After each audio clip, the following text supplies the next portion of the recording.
Hello student, आपका स्वागत है आपके अपने YouTube channel SKS coaching centre में। मैं सिंटू कुमार। पिछली क्लास में हम लोग क्लास 10 बिहार बोर्ड हिंदी का चैप्टर नंबर 1 जो कि श्रम विभाजन जाति प्रथा एक निबंध था जिनके लेखक थे भीमराव अंबेडकर। ठीक है, तो उनका हम लोग लेखक परिचय पढ़ चुके थे और इस वीडियो में हम उनका सब्जेक्टिव क्वेश्चन देखने वाले हैं। तो बिना देरी किए हुए हम लोग क्लास स्टार्ट करते हैं। पहला क्वेश्चन है, श्रम विभाजन और जाति प्रथा निबंध का सारांश लिखें। क्या लिखें? निबंध का सारांश लिखें। तो इसका आंसर है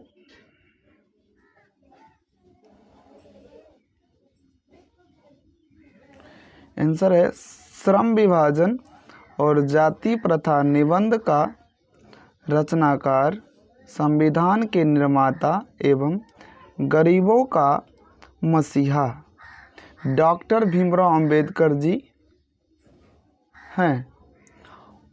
इन्होंने इस निबंध के माध्यम से समाज में फैली बुराई को मिटाने का कार्य किया है।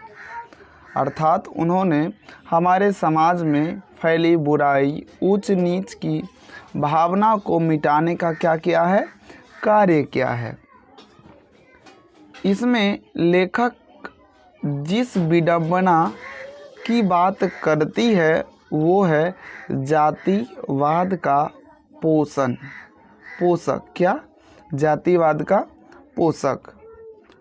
आज के वर्तमान समय में शिक्षित लोग भी जात पात, छुआछूत की भेद भावना की बात करते हैं।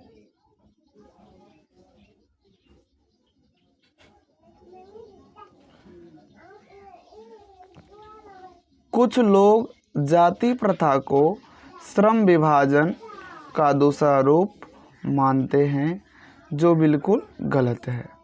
अगर जाति प्रथा श्रम विभाजन है तो लोग ऊंच नीच, अमीर गरीब की बातें क्यों करते हैं?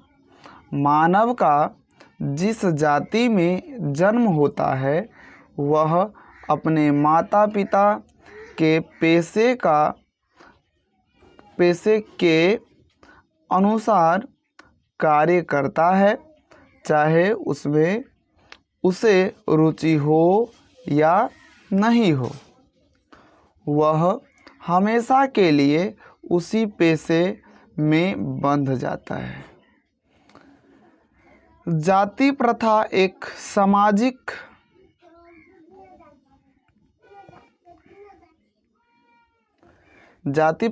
सामाजिक बुराई है। इसमें व्यक्ति मन पसंद कार्य करना चाहता है लेकिन नहीं कर पाता है। वस्तुतः साबित होता है कि जाति प्रथा श्रम विभाजन का दूसरा रूप नहीं है। जाति प्रथा जन्म पर आधारित है, जबकि श्रम विभाजन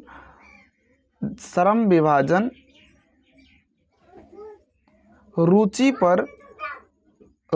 पर अतः श्रम विभाजन योग्यता एवं कार्यकुशलता के अनुसार होनी चाहिए। ठीक है, अगला क्वेश्चन है लेखक किस विडंबना की बात करते हैं? विडंबना का स्वरूप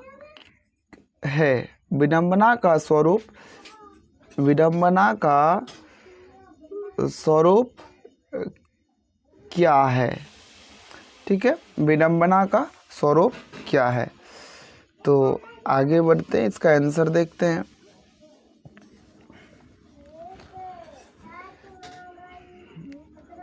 आंसर है लेखक जिस विडंबना की बात करते हैं वो है जातिवाद का पोषक।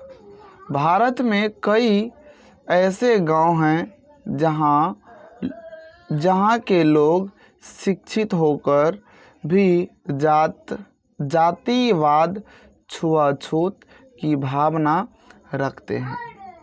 विडंबना के स्वरूप कार्यकुशलता के आधार पर श्रम विभाजन होना चाहिए, ना कि नाते या नीति के अनुसार परंपरा। चूँकि श्रम विभाजन जाति प्रथा का दूसरा रूप है। ठीक है, तो यहाँ पे नीति होगा, नीति के अनुसार परंपरा। चूँकि श्रम विभाजन क्या है, जाति प्रथा का दूसरा रूप है। ठीक है, अगला क्वेश्चन है जातिवाद के पोषक उसके पक्ष में क्यों तर्क देते हैं। आंसर, जातिवाद के पक्ष में महान संविधान विदु डॉक्टर भीमराव अंबेडकर के द्वारा यह तर्क दिया जाता है कि कार्यकुशलता के आधार पर श्रम विभाजन होना चाहिए। चूँकि श्रम विभाजन जाति प्रथा का क्या है, दूसरा रूप है, इसमें कोई बुराई नहीं है। चलिए, बहुत ही सिंपल क्वेश्चन था। अगला क्वेश्चन है जातिवाद के पक्ष में दिए गए तर्कों पर लेखक की प्रमुख आपत्तियां क्या है।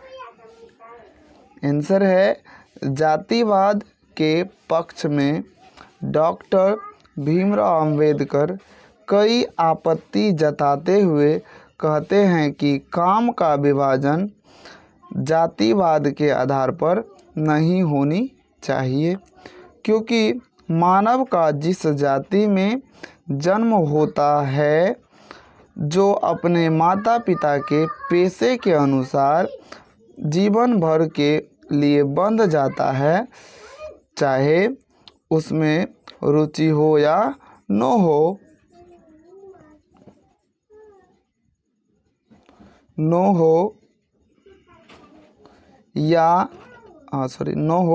और वह अपने देश और समाज का विकास नहीं कर सकता है। क्यों?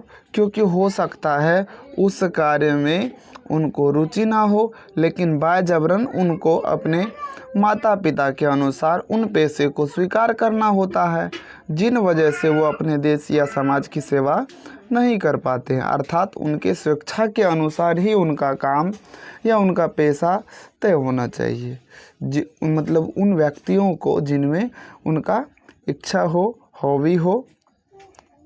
चलिए, अगला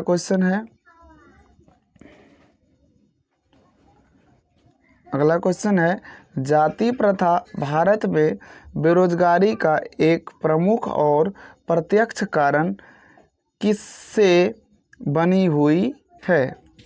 तो आंसर हो जाएगा, हम वास्तविक रूप से कहते हैं कि जाति प्रथा भारत में बेरोजगारी का एक प्रमुख प्रत्यक्ष कारण माना जाता है। चूँकि मानव का जिस जाति में जन्म होता है, वह अपने माता पिता के अनुसार जीवन भर के लिए बंध जाता है। वह मन पसंद कार्य करना चाहता है परंतु नहीं कर पाता है, जिसके कारण अपने समाज और देश का विकास नहीं कर पाता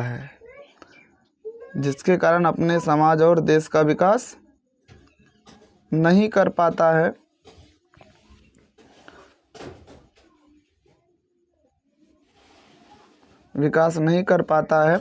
वर्तमान समय में कल कारखाना का विस्तार हो रहा है। समय परिवर्तन के साथ अगर अपने देश पेशों को नहीं बदलता है तो उसे भूखा मरना पड़ सकता है। हिंदू धर्म में जाति प्रथा के तहत पेशा बदलने की अनुमति नहीं दी जाती है। अगला क्वेश्चन है, अगला क्वेश्चन की ओर आगे हम बढ़ते हैं। क्वेश्चन है, सच्चे लोकतंत्र के स्थापना के लिए लेखक ने किन विशेषताओं को आवश्यक माना है? तो आंसर है, महान साहित्यकार एवं संविधान के जनक डॉक्टर भीमराव अंबेडकर ने सच्चे लोकतंत्र की भावना के लिए स्वतंत्रता, समानता एवं बंधुता पर आधारित समाज की आवश्यक माना है। समाज को आवश्यक माना है। हम सभी देशवासियों के लिए भाईचारे का संबंध होना चाहिए। किसी भी प्रकार का जात पात, छुआछूत के भेदभावना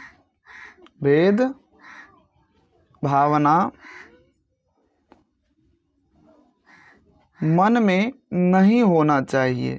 तभी हम एक सच्चे समाज का निर्माण कर सकेंगे। इसे अपनाने से देश के एकता एवं अखंडता क्या होगा? मजबूत होगा। एकता एवं अखंडता क्या होगा? मजबूत होगा। ठीक है, तब आज इतना ही। अब हम अगली वीडियो में इन चैप्टर का क्या देखेंगे? ऑब्जेक्टिव देखेंगे।